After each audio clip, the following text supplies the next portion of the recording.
देखिए, मेरे लिए तो एक ये सामान्य बात है, क्योंकि भारतीय जनता पार्टी के कार्यकर्ता के नाते जिम्मेवारियों का बदलाव समय समय पर होता रहता है। लेकिन एक फर्क जरूर है, पूर्व में संगठन की जिम्मेवारी लंबे समय तक निभाई। फिर एक विधायक के नाते जो काम तो हड़ा विधानसभा क्षेत्र की जनता ने सौंपा, उसको निभाने का काम किया। और फिर अब भारतीय जनता पार्टी के हमारे शीर्ष नेतृत्व ने, पार्टी के राष्ट्रीय अध्यक्ष जेपी नड्डा जी ने, हरियाणा के मुख्यमंत्री मनोहर लाल जी ने और हमारे पार्टी के अध्यक्ष ओम प्रकाश धनखड़ जी और हमारी पूरी टीम ने जो एक नया काम मुझे सौंपा है, ये उसी कड़ी में एक नया काम जिम्मेवारी के रूप में बना है।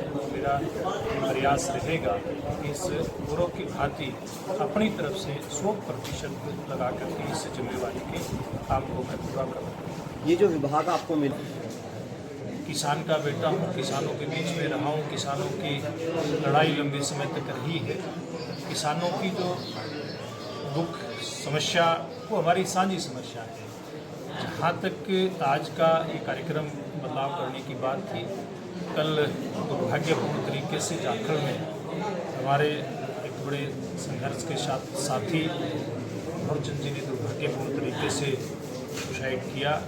क्योंकि अभी तक संस्कार उनका नहीं हुआ था, इसलिए इस कार्यक्रम को सीमित किया गया है। मेरे पार्टी के लोग और मेरे परिवार के लोग अभी वहाँ पर उनके निवास पर उपस्थित भी हैं, इसलिए ये कार्यक्रम तो होते रहेंगे। इस प्रकार का कोई सार्वजनिक कार्यक्रम भी करना हुआ बाद में भी वो किया जा सकता है। जहाँ तक पहले भी मिलते रहते थे, भविष्य में भी अगर कहीं कोई मिलने की बातचीत करने की बात होगी तो की है। मैं समझता हूँ जिस प्रकार का घटनाक्रम बड़ौदा में हुआ है, आप सब लोग देख रहे हैं। भारतीय जनता पार्टी ने सबसे पहले अपने उम्मीदवार की घोषणा की और हमने जिस प्रकार से केंद्रीय नेतृत्व से बातचीत करके और एक बहुत योग्य उम्मीदवार मैदान के अंदर उतारा है।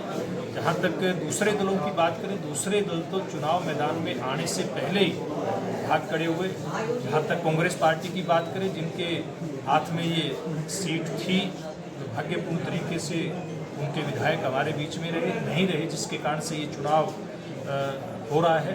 तो वो पार्टी आखिर तक असमंजस में रही, जो कहती है कि हम दोबारा से सीट जीतेंगे।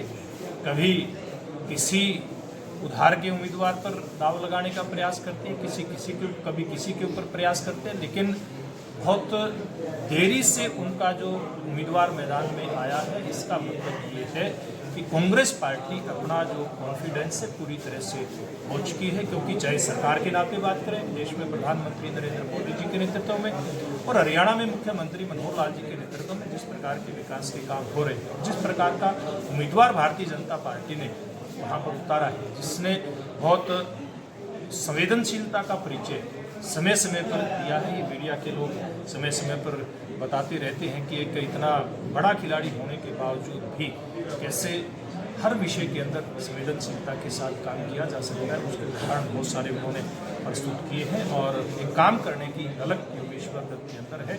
और वहाँ के क्षेत्र की जनता का मूड, क्योंकि मेरा कई बार जाना उस क्षेत्र में हुआ है, अभी 2 दिन पहले भी मैं वहाँ पर गया हूँ, पूरी तरह से भारतीय जनता पार्टी के पक्ष में है। वहाँ योगेश्वर दत्त और जो भारतीय जनता पार्टी का विकास है उसके प्रति वहाँ की जनता पूरी तरह से आश्वस्त है कि मिल करके इस क्षेत्र को आगे बढ़ाएंगे। इन विभागों के माध्यम से एक तो कुछ हो सकने की जो गुंजाइश होगी, एक वो अलग विषय है। दूसरा विषय है, जहाँ भी क्षेत्र की जनता मुझे किसी लायक समझेगी कि मैं उनकी कुछ सेवा कर सकता हूँ, वो करने के लिए भविष्य में भी मैं तत्पर रहूँगा। और जो पुरानी योजनाएं हैं, जिनका क्रियान्वयन या तो हो करके काम शुरू हो चुका है या किसी कारण से अभी लंबित है, वो लंबित ना रहे, उनका काम समय पर शुरू हो करके समय पर पूरा हो जाए, ये मेरी प्राथमिकता रहेगी। जाना है मैंने और वहाँ पर बैठ करके जिस भी प्रकार का काम वहाँ पर जिम्मे लगेगा उसमें बढ़ करके करेंगे, क्योंकि भारतीय जनता पार्टी का एक टीम वर्क रहता है और मुझे लगता है कि हमारी टीम मिल करके 14 विधानसभा क्षेत्र को अच्छे मतों से जीतेगी।